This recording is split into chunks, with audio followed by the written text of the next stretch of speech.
Friday sa 104.3 FM Band, Radio Pilipinas, Radio Publico, and The Capital. Ang boses ng Pangulo. Sabay na maghahatid ng serbisyo sa mamamayang Pilipino in the new era of collaboration. Basta mula sa iba't ibang bahagi ng bansa. Radio Pilipinas, Radio Publico sa 104.3 The Capital. Mas pinadali na ang government transactions sa tulong ng eGovPH Super App. Pwedeng-pwede mo nang magawa ang lahat ng ito. I-download ang eGov app sa iyong smartphone o tablet mula sa App Store o Google Play Store. Pagkatapos, ilagay ang iyong mobile number at i-authenticate gamit ang one-time PIN o OTP para marehistro ang iyong account. Saka ilagay ang iyong mga pangunahing impormasyon at kumpletuhin ang facial recognition technology para sa verifikasyon ng iyong pagkakakilanlan. Para sa mas mabilis at mas maayos na serbisyong panggobyerno, gamitin na ang eGovPH Super App.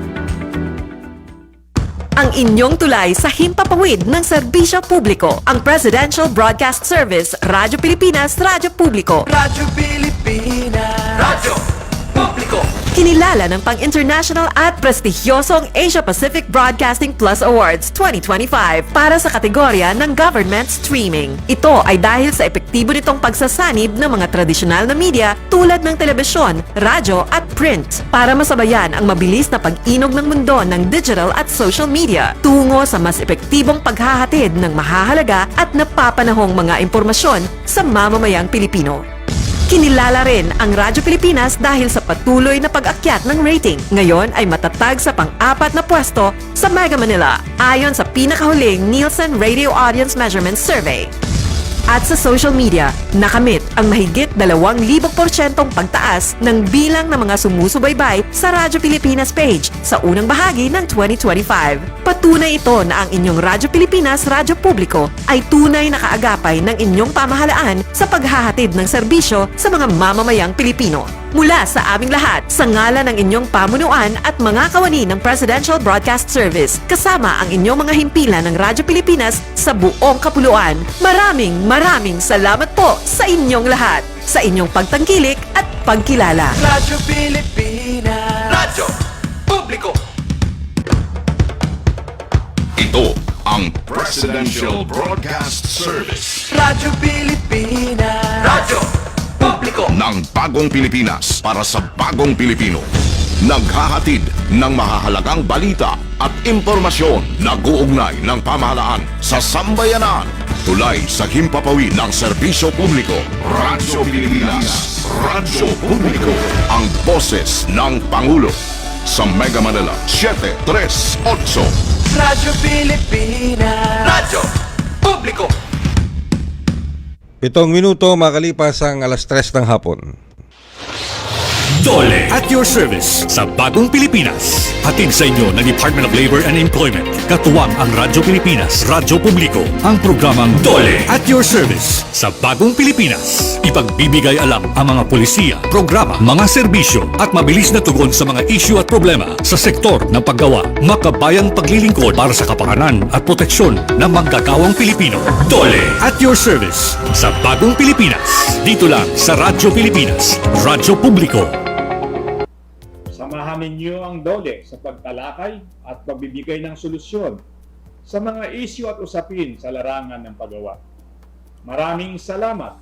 Mabuhay ang bagong Pilipinas.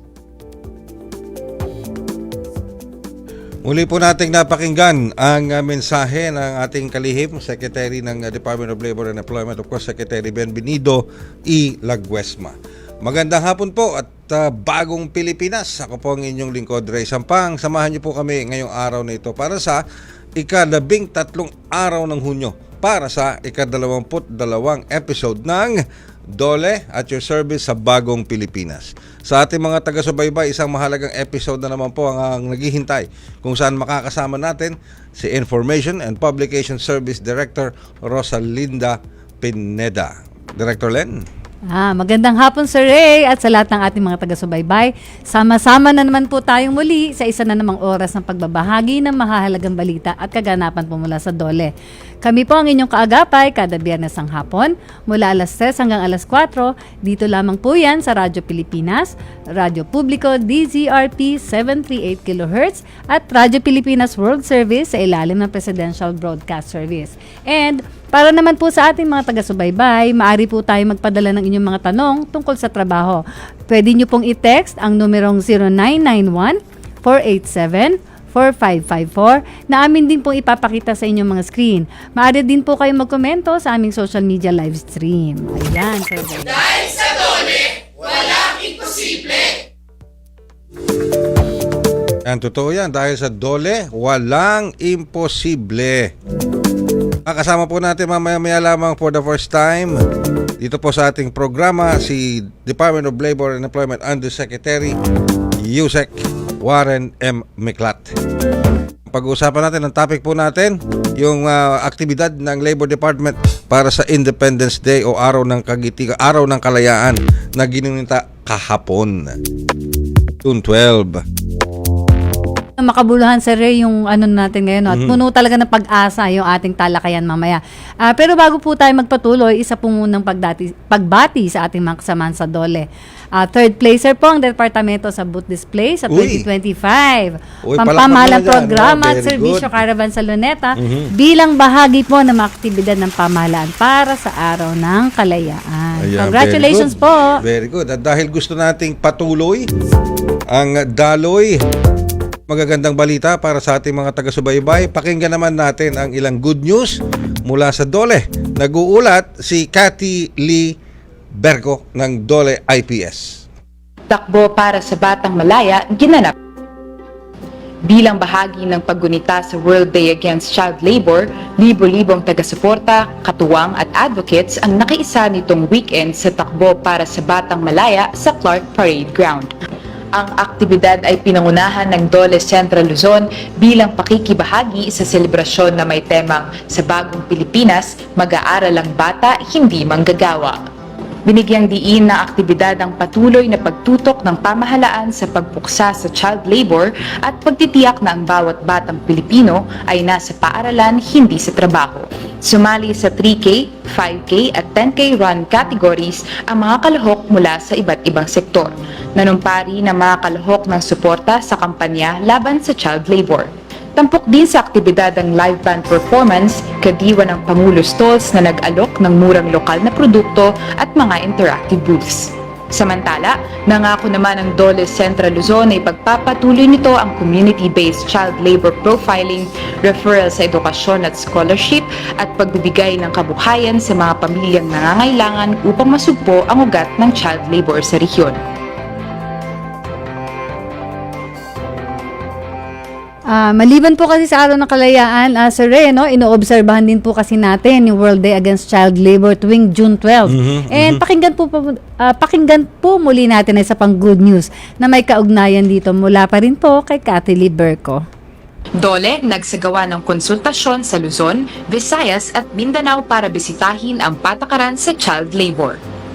Mas pinaigting ng Department of Labor and Employment ang kampanya laban sa mapanganib na trabaho para sa mga kabataang Pilipino.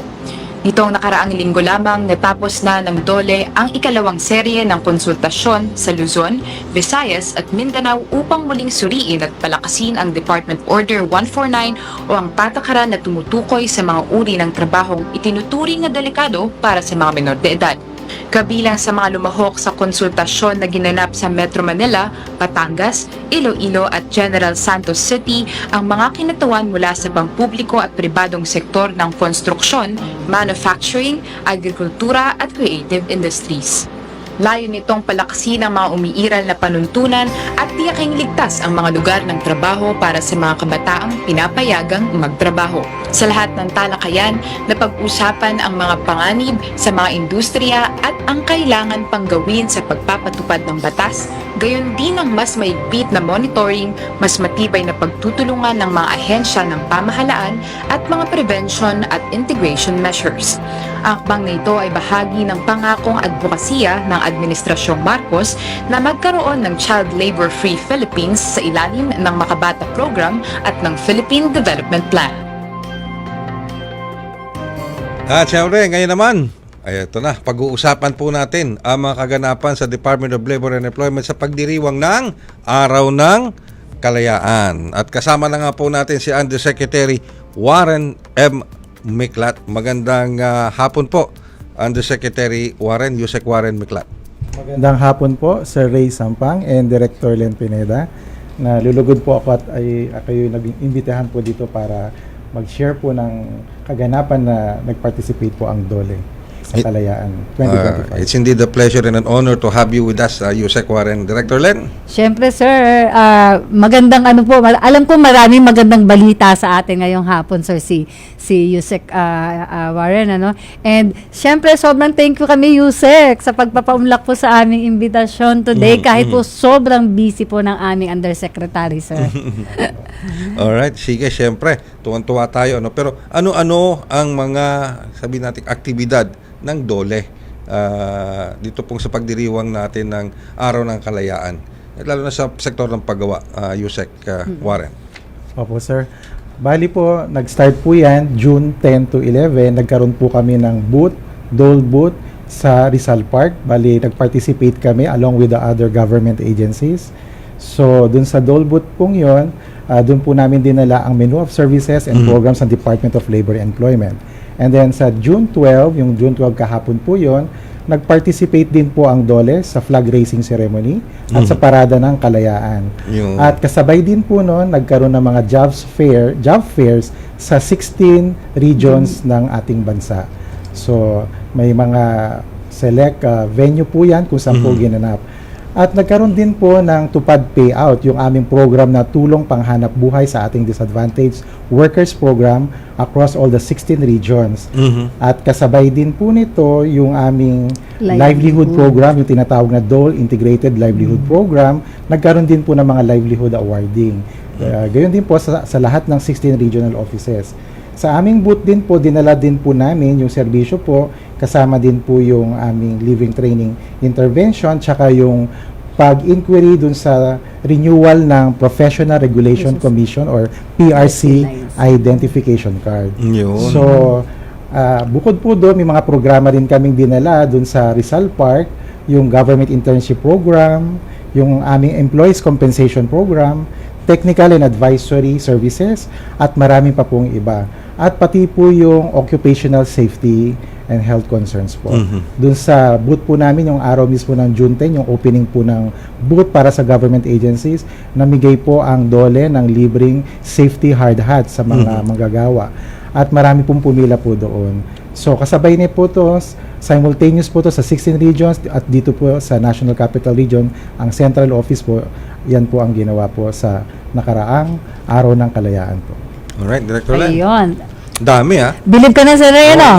Kasi ang dami. Talaga lahat po ng services ng DOLE, dinala po yan doon sa 2-day pampamahalang programa at serbisyo na ginanap sa Rizal Park. Pero may tanong lang po ako kay Yusek Warren, sir Ray, Yusek, ano po ba yung kaibahan na mga aktibidad ng DOLE po para sa Araw ng Kalayaan ngayong 2025 kumpara po nung mga nakaraang taon? And although nabanggit nyo na po yung mga activities nung mga nakarang araw, no? Ano po ba yung main highlight natin nung Araw ng Kalayaan? Araw ng Kalayaan. Sabi ko sa Independence Day. Sige po. Pareho lamang po ang mga isinagawang programa at ipinamahaging serbisyo ng DOLE sa tuwing Araw ng Kalayaan dahil ang layunin po talaga natin ay ganoon pa rin, ilapit ang mga serbisyo at programa ng Department of Labor and Employment or kagawaran ng paggawa at empleyo sa mga manggagawa at mga nangangailangan. Kung may pagkakaiba man, ito po sa taon-taon po nating mas pinaigting this year po, emphasize, at pinalawak ang sakop ng benepisyaro sa ating mga programa. Nagkaroon din tayo ng e-SENA, dati yung SENA Single Entry Approach, meron na Electronic Single Entry Approach. Makikita rin yan sa mga website na mga ating NCMB, NLRC, pati sa DOLE Central Office at Regional Offices. So, mas na-emphasize din ang digitalization ngayon kasi mas nilapit din natin, hindi lang yung pupunta sila para lesser yung pagpapagod nila physical. Ilang job fair events at sites po ba meron? Oo nga pala, talaga. kakatitig ko kay Yusek Warren kaya namamangha ako sa mga sagot niya. Nakalimutan kong i-on. Sige. Ilang job fair events po ba at sites po ba meron para sa Araw ng Kalayaan? Sa buong bansa, may online fairs din po ba? Okay. As of June 12, of course, yung yesterday po, alas 7 ng gabi, there are a total na 50 job fair sites, 50 po, sa buong bansa na inorganisa po ng Department of Labor and Employment sa pakikipagtulungan po ng ating Public Employment Service Offices or PESOs bilang bahagi ng pagdiriwang ng Araw ng Kalayaan na nag-aalok ng mga lokal at overseas na bakanting trabaho. Sa kabuuang job fair locations, 37 or 37 ay ginanap sa mga malls. Kabilang na ang mga malls na pagmamayari ng SM Supermalls at Robinsons Malls, nakatuwang ng DOLE sa aktibidad. Bilang karagdagan sa mga job fair activities, nagkaroon din ng one-stop shop para sa mga serbisyo ng pamahalaan sa mismong lugar upang mapadali ang pagkuha ng mga pre-employment documents. Mayroon ding auxiliary services katulad ng career development support, consultation ukol sa mga regulasyon sa paggawa, yung sa English Employment Regulation, livelihood assistance, yan nga ping kabuhayan, at mga training.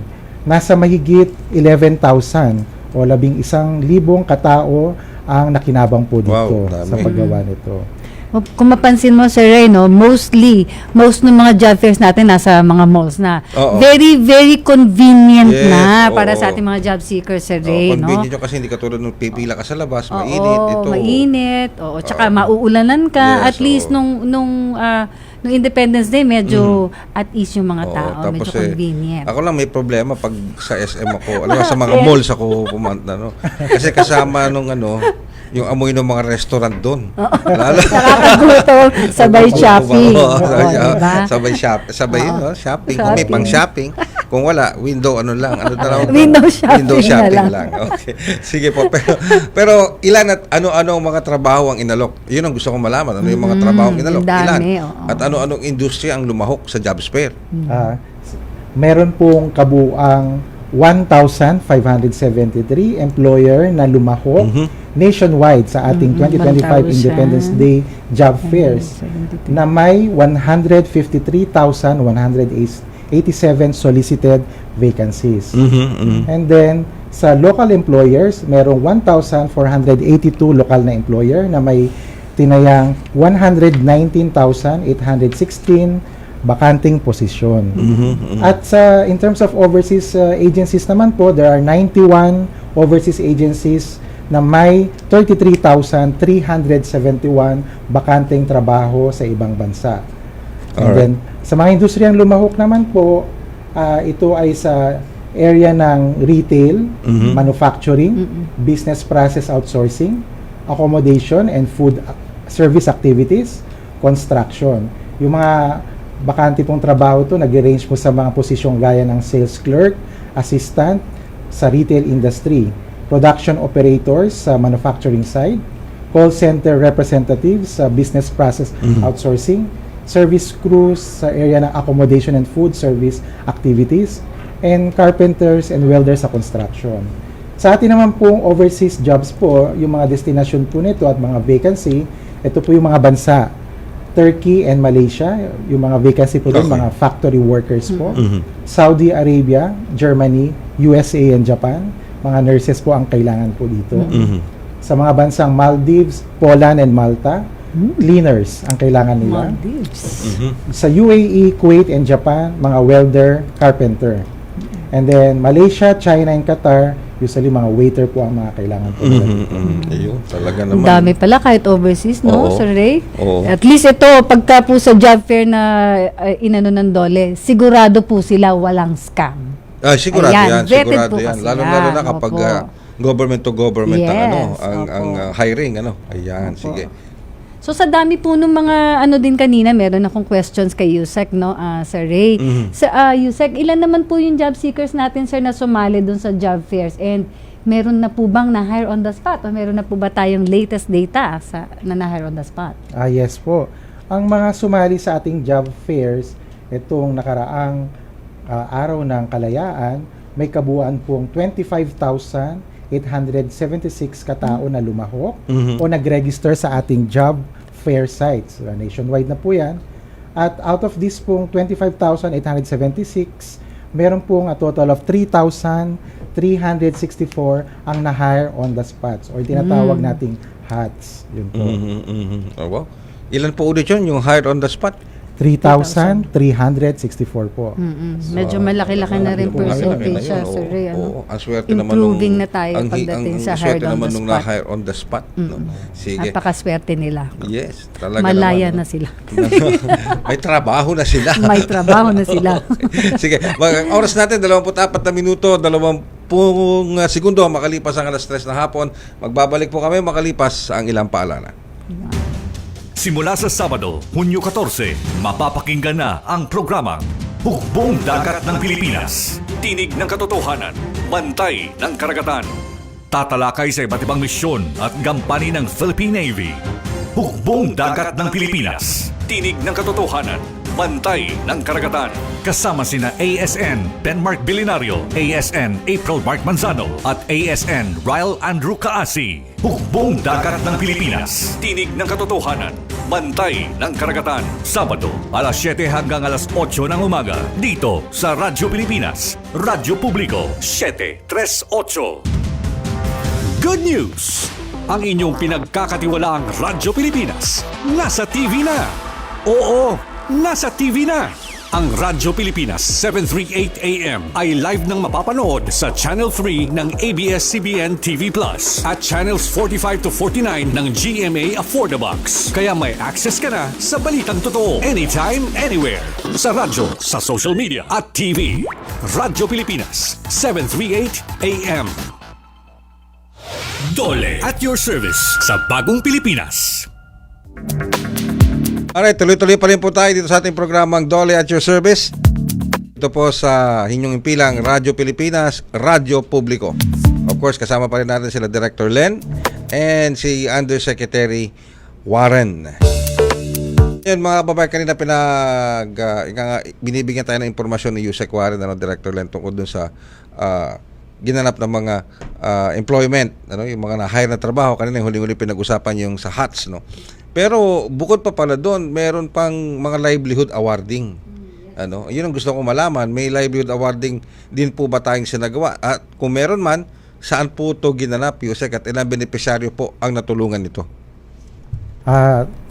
Sir Ray, meron po tayong livelihood awarding na ginawa sa lahat po ng 16 regions ng bansa.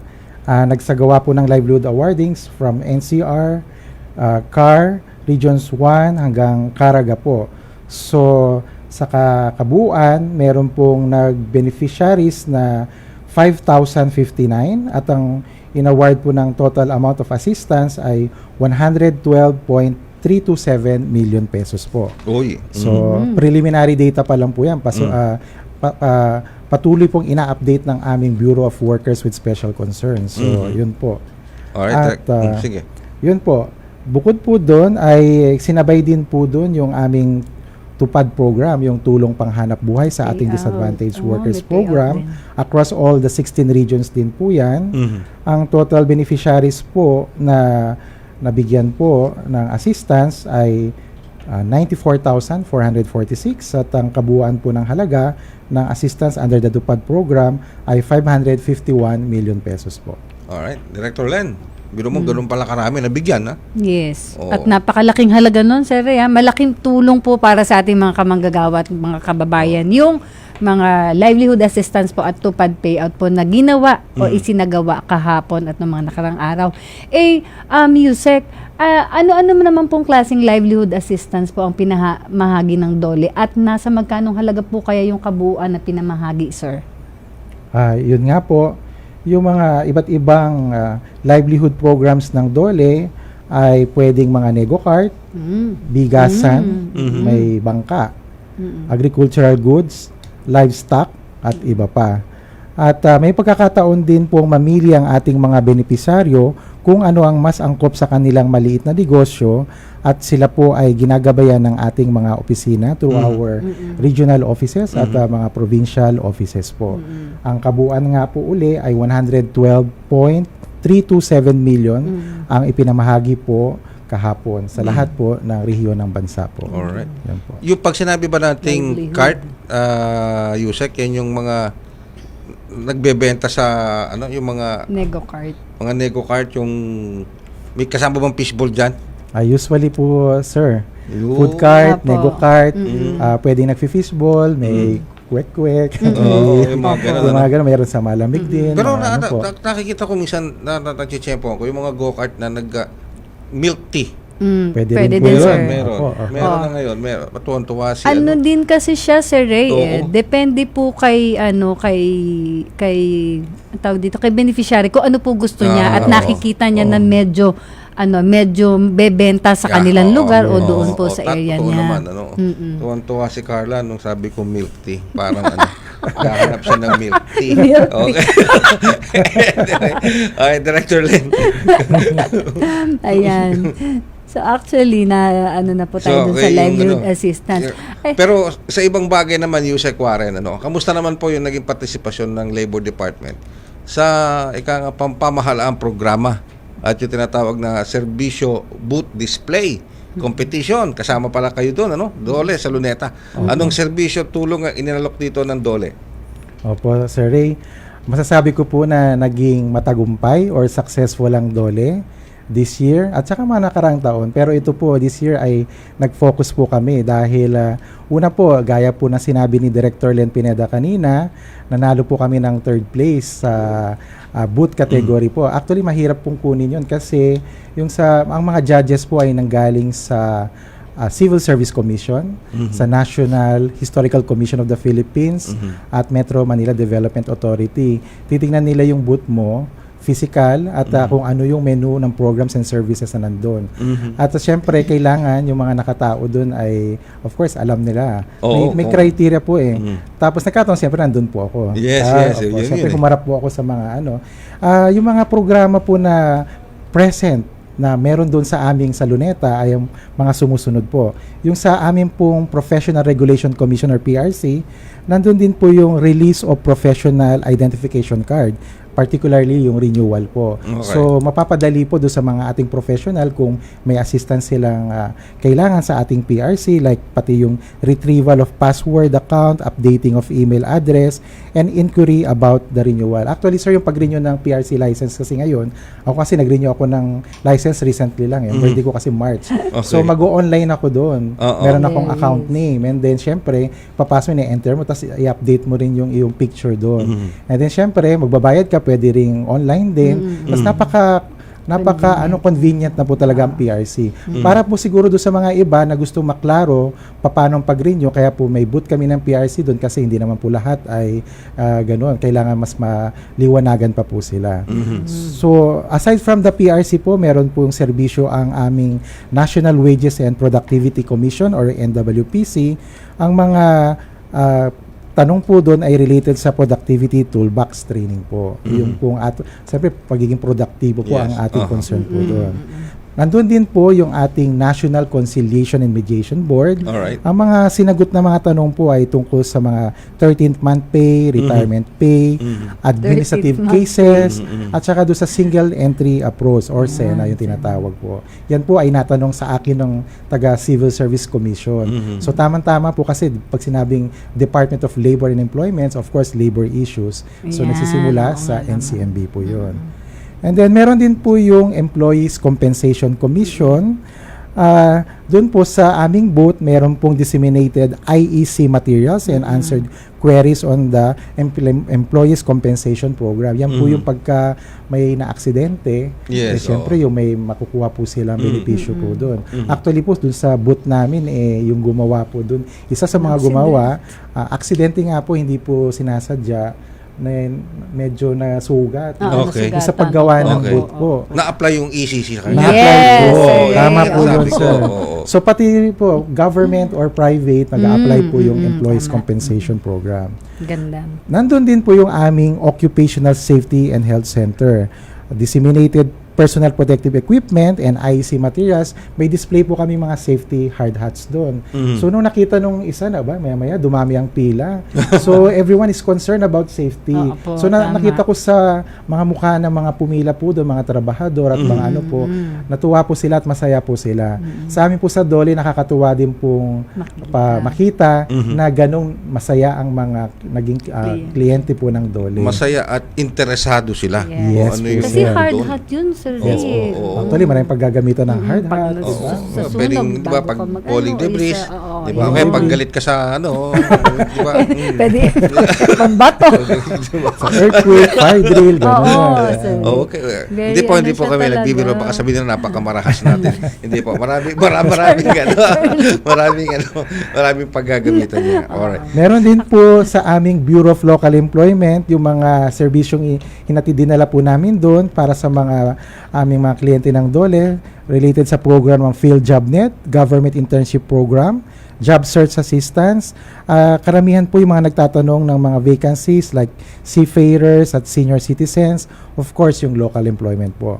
Nandun din po yung aming Bureau of Workers with Special Concerns. Dito na po pumapasok yung aming Dole Integrated Livelihood Program, yung Kabuhayan Program, at saka yung TUPAD Program or Tulong Panghanap Buhay sa ating Disadvantaged Workers Program.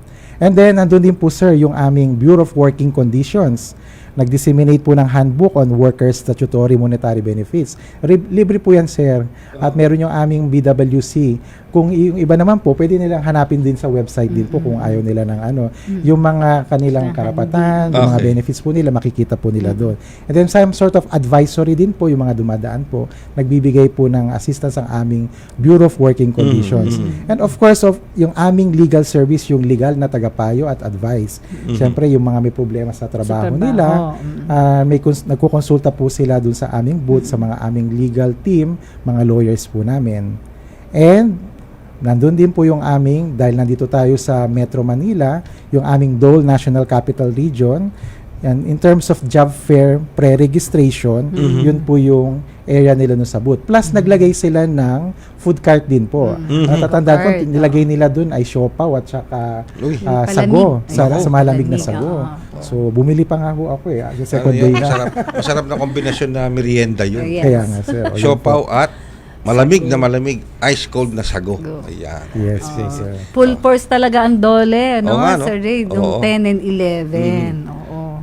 Kaya marami po tayong naging kliyente na nagpunta. Actually, nasa mahigit po yun, Yusek? 200 yung ating mga na-serve na clients po. Tama po ba ako, sir? Ang kabuuan no na-serve natin ay 210 na kliyente ang naserbisyo ng Dole. Yung sa booth lang yun. Sa Sa lugar booth lang yun, na. sir. Opo, Iba pa yung mga nasa regions natin, mga nasa job fair site sa mga malls, NCR at the other 15 regions natin. So, yun. Alright. Diba? Kung makikita mo nga, sir, yung booth namin, ang itsura niya talaga is Dole yung facade. Okay. Facade ng Dole po talaga. Yung Kaya sa may, siguro sa may Intramuros. Opo. Yung, galing, Nilagyan lang Yes, namin sir. ng konting actually naging question nga po kay Yusek, bakit daw po anahaw yung design? Oo. Ano Yusek? Ang sagot mo doon, Sige Yusek? nga, bakit, Na nagpanalo bakit? yata. Yun yata nagpanalo sa Nagpanalo. Siyempre po bukod sa criteria po kasi tinitignan ng Ayan, ating sabi- judges yung recycled materials na ginamit. Yung pagkakatanong dun sa anahaw ay bukod sa Ayan, alam naman makikita natin nila, na sir, sa screen. Ayan. okay, pambansang dahon siya pero nirelate ko yan sa ating livelihood livelihood program. Kasi may mga livelihood projects tayo na gumagawa ng pamaypay, design na using anahaw. ayun. So kaya po yun yung naging ano namin. Plus, of course, it is a recycled material po. Yun. Ang ganda. Nakikita doon sa mga nanonood sa atin, sa ating Nakita Facebook nila. broadcast live, maging dito sa TV Plus at saka sa Up for the Box, nakikita nila no yung Para yan yung boot nyo. Apo. Yan ang boot ng Dole. Para At talagang yung sa Dole anahaw na pumapasok. yan, yung anahaw kay Yusek galing yan. Yes, Oo, opo. kita. Yan ang nagpanalo. Yan ang nagpanalo. Diba? Sige. Opo. So madami talagang pati yung livelihood na binanggit ni Yusek na ito yung mga on the agri side, agricultural sector, no, Sir Ray, natutulungan din yan ng Dole. In fact, meron pang bukod po doon sa mga sa mga plants and Meron pa tayo, sir, no, yung sa, like yung sa mga mangingisda, sa fisher folk, meron Yes. din po, sir. Diba, sir? Nagbibigay din tayo ng livelihood sa ating mga fisher folks. Kaya kanina yung nabanggit ko, may bangka din po doon. Ayun, yung bangka, nabanggit ni sir So, kanina. may range ng amount yan kung magkano kasi per individual or per group. Ano po dyan. Alright. Ba hindi rin biro ang presyo ng isang Ay, opo, yung isang bangka. opo, sir, Yung opo. bangka talaga na ano man tawag dito, yung parang hindi naman siya kahoy. Fiberglass na po. Fiberglass. Yun ang binibigay po namin. Para mas matibay, sir. Okay, Director Len. Tsaka, Yusek, kaugnay po dito sa mga pinag-uusapan natin, siguro meron pa akong isang tanong. Ano po ba yung nakikita natin kahalagahan ng selebrasyon ng Independence Day para po sa sektor ng paggawa? Okay. Bukod sa ginugunita natin, ito ay kasarinlan ng ating mahal na bayang Pilipinas, para din po ito sa lahat ng Pilipino. At pag sinabing Pilipino, kasama ang manggagawang Pilipino. Tungkol din ito sa kalayaan at karapatan ng bawat Pilipino na magkaroon ng disenteng trabaho, makataong sahod at ligtas na lugar ng paggawa. Sa DOLE, sinisikap at pinagpapatuloy po namin ang aming mga serbisyo at programa. Sa mensahe ng aming butihing kalihim na si Secretary Bienvenido E. Laguesma sa kanyang Independence Day message for 2025, may quote, "Makakaasa ang lahat ng walang sawa at buong sigasig naming gagampanan ang aming mandato at mga gawain bilang ambag at handog sa patuloy na pagtatamasa ng ating kalayaan, pag-ahon sa kahirapan, pagsusulong ng kaunlaran at pananatili ng kapayapaan sa buong bansa." Ito rin po ang direktiba mula sa ating mahal na Pangulo, President Ferdinand R. Marcos Jr. Ayan. Yun. Sige. Complete. Oo. Alright. At bilang pagtatapos, Yusek Warren, ano naman po ang mensahe ninyo sa ating mga taga-subaybay? Lalo-lalo na sa ating mga manggagawa at mamumuhunan na nakatutok, nanonood sa atin ngayon sa mga oras na ito. Ang mensahe ko lang po para sa programa po sa ating mga mamayan, sa programa po patuloy niyo pong subaybayan ang programa po ni Sir Ray at ni Director Len, at marami po kayong mapupulot, magiging guidance sa larangan ng paggawa at empleyo. At ang mga guest po dito, iba-iba po dahil doon nyo po makikita yung mga concern po doon. Concern man or hindi po, nagbibigay po siya ng kaalaman sa bawat Pilipino po.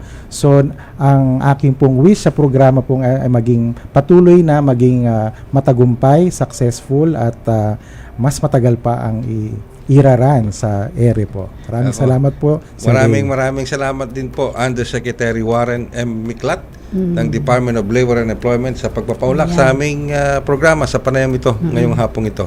At alam kong hindi ito ang una't huling na makakasama natin. Si Yusek Warren sa ating programa. Maraming salamat po. Okay. Thank you po, Yusek. Thank you, sir.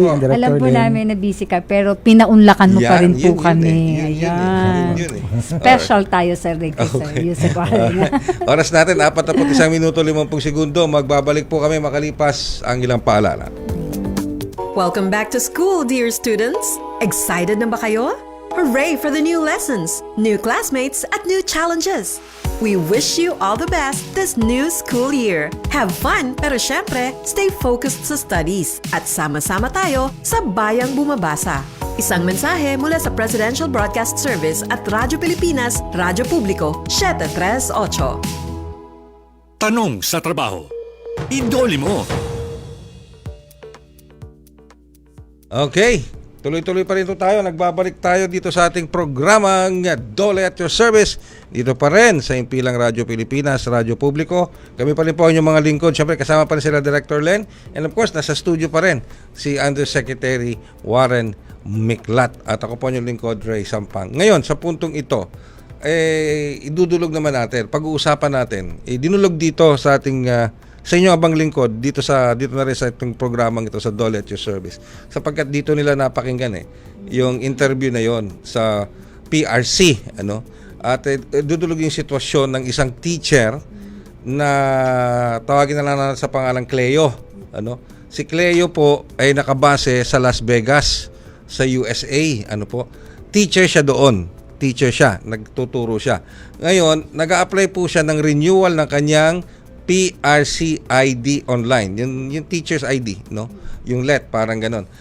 Kaya lang, yung application okay na, nakapagbayad na siya ng fee niya, ano?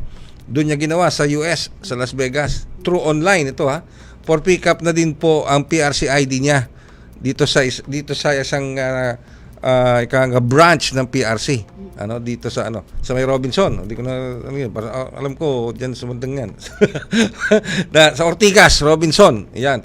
Nag-issue na siya ng tinatawag na authorization letter para sa isang family member para pick upin yung na-renew niyang ID, no, license, professional license on her behalf.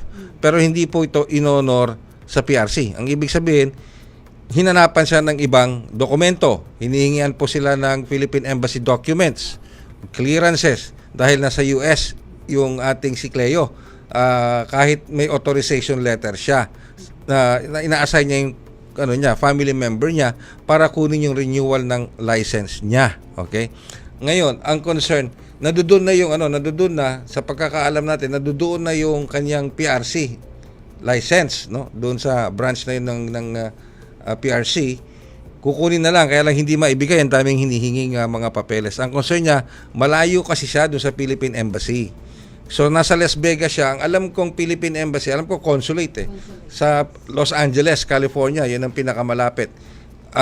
Kung bailan niya gagawin yon, magta-travel siya, mahigit na 2 hours ang biyahe, o depende sa bilis mo, takbo. Kasi dadaan ka sa high desert doon from Las Vegas, Nevada, papunta ng Los Angeles. Okay? So, ang nabanggit dyan nasa Nevada pa siya. Ano kaya pwedeng gawin natin para matulungan natin itong kababayan natin na ito para mapagaan yung kanyang sitwasyon?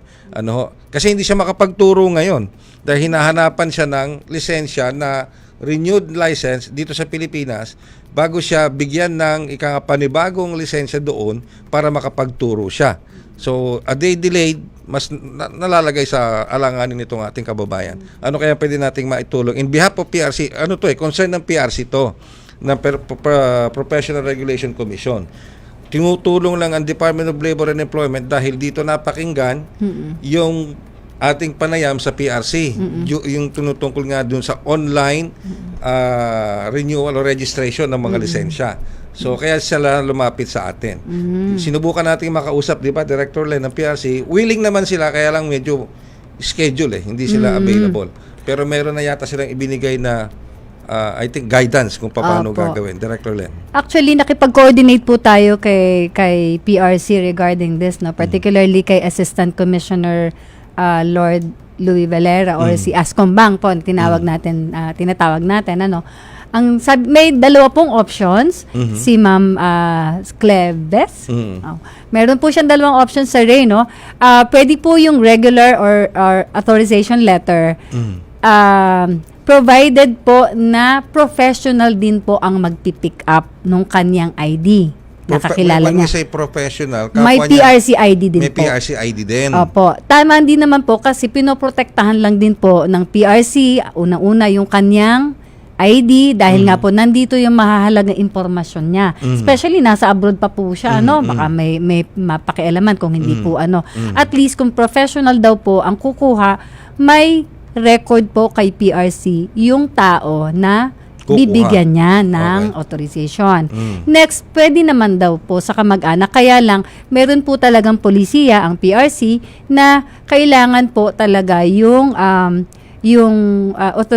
parang po ng embassy natin SPA. Na siya ay siya po ay nag-authorize dito sa kanyang kamag-anak.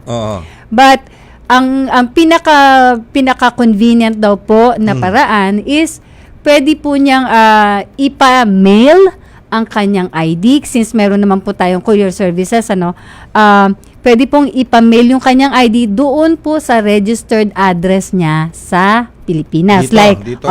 Like kung nakatira po siya sa Las Piñas or Marikina, pwede pong email o ipadala via courier po ni PRC sa registered address po niya dito sa Pilipinas kaysa po i-claim. Kung kasalukuyan po na ikine-claim ng kanya kamag-anak yung kanyang ID, pwede po siyang humingi ng tulong doon po sa isa sa mga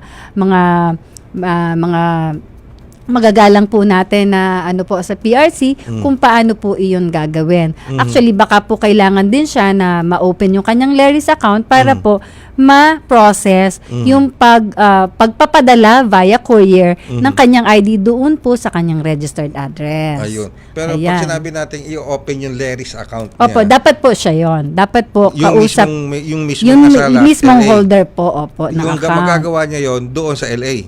Sa Opo. online, through online. Bali magko-communicate o magko-coordinate po sila during that time na kine-claim po doon para po ma-open ni ano po, kung ano yung registered address po niya. So, halimbawa po, Director Len, si Carla, yung nasa PRC, siya yung entertain sa akin, ako yung kamag-anak. Apo. Gusto ko ma-open yung Leris account nung kamag-anak ko sa US. Tatawagan ko siya ngayon. Apo. Pag mag-uusap sila ngayon ni Carla. Apo. I-assist po sila doon. Para ma-open yung Leris account. Okay. Para maging parang maging ano po yung kanyang claim or pagke-claim ng kanyang ID ay through ano na lang po via courier na lang po ni PRC. Siyempre baka po meron din pong additional ano po yan syempre, may courier additional services. Fee yun, kasi ano yun mailing services yun. Yes po. Alright, so may choices siya na pwede niyang ipamail sa kanyang local address dito sa Pilipinas. Yes, tama po yun. Kung nakatira sa halimbawa sabihin na, halimbawa, Antipolo, nakatira ka, Barangay San Jose. Ayan, gano'n, diba? So, Pwede doon. Pwede. Kaya lang dapat bubuksan yung Leris account niya. Opo. Para doon, ma-access yun. At doon po siya mag-ano ng kanya na para gusto niya i-pamail. Kinakailangan nag-uusap yung taga-PRC at yung kanya kamag-anak po. Yung kamag-anak. Opo. Pati siya kasama, pati yung nasa abroad. Opo. Ayun, sige. Alright. Kasi maraming of course, kasi pag sinabi natin hindi natin masisi yung ating mga kababayan. Opo. Na kasi ang alam nila online. Online yung proseso. So they were thinking that this will be at least a minimal documents needed, yung hard copy online. Kaya nga di ba sinasabi mabilis, halos on time na siya, real time, di ba? Smooth. Hindi naman sinasabi ni Pangulong Marcos Jr., we have to go through transfer sa digitalization process sa gobyerno. So pag nakaka-encounter yung ating mga kababayan ng ganito, medyo nagugulat sila at naku-question yung proseso. Pero having given them guidance, maaring makatulong po sa kanila. Ayan. Kasi dito sinasabi, mag-message na nga sa akin dito, ang daming ang daming naghihintay doon. Ang daming Sige, wag na natin basahin. Baka po kasi problema rin ng ibang professionals natin na nasa ibang bansa. So yun po yung option. Baka po during the application or yung renewal po ninyo, baka po pwedeng doon nyo na rin po i-input na email siya or ipadala sa inyong registered address sa Pilipinas po para mas mapadali po yung pagkiklaim ninyo sa inyong mga ID. So normal lang pala na pag ganyan sitwasyon, hahanapan ka ng taga-PRC. Opo. Bigyan niyo ako ng ID, bigyan niyo ako ng ganito, bigyan niyo ako ng ganito, mga hard copy na gano'n. So normal lang 'yon. Walang extraordinary doon. Kasi polisiya po naman talaga. At ito po'y para din pag-ingatan yung ating mga impormasyon, lalo na po na nakapaloob po doon sa ID. Mahirap din po kasing mapunta yung ating mga ID sa ibang kamay, sir. Baka po magamit nila sa hindi magandang gawain, like, ating mga magkaroon sila ng yung mga passwords sa ating mga accounts. So, yun po talaga iniiwasan natin, especially that they are actually professionals. Okay. Sige. So, dalawang proseso. Ulitin ko, dalawang options meron siya. The first one is? Yung pong magkiklaim ay professional din po siya na mayroong PRC license din po, no? And yung pangalawa po, pwede nyo pong i-request doon sa inyong Leris account na ipadala po ang inyong ID doon sa registered address ninyo po sa Pilipinas. Ayan, Okay, basta dito po sa Pilipinas. Pag sinabi natin, Director Len, na license holder din yan. Opo. Halimbawa, kapwa niya teacher na may Opo. PRC na Yes. passer, engineer, Opo. basta may license na naka-register sa Kay PRC, para po may Yun. record si PRC. Hindi na niya kailangan ng SPA. Wala na. Yung authorization letter po kailangan Authorization pa din na. lang, Opo. hindi SPA. Opo. Kasi klaruhin natin, iba yung authorization letter, iba yung SPA. No, kasi yung parang authorization letter ay hereby authorized, ganito lang eh. Opo. Di ba? Kasi po, kapag nasa abroad, kung SPA po ang gagamitin, dadaan na naman po siya sa embassy. Yun. Ayun. Dadaan po oo. kasi siya sa embassy. And that takes a lot of time. Yes, Di ba? baka yun po yung maging problema. Unless malapit po ang embassy sa kanya. Malayo. Malayo daw. Doon po sa iba, kung malapit po, pwede po yung SPA. Pero if po kasi, gaya po nitong ating kababayan na humingi ng tulong na nasa ibang bansa, malayo po yung embassy or consulate sa kanya, yun po ang dalawang options pwede niyang i-exercise. Kasi nakita ko yung pinadala, I have given you copies of the ID nung kababayan natin.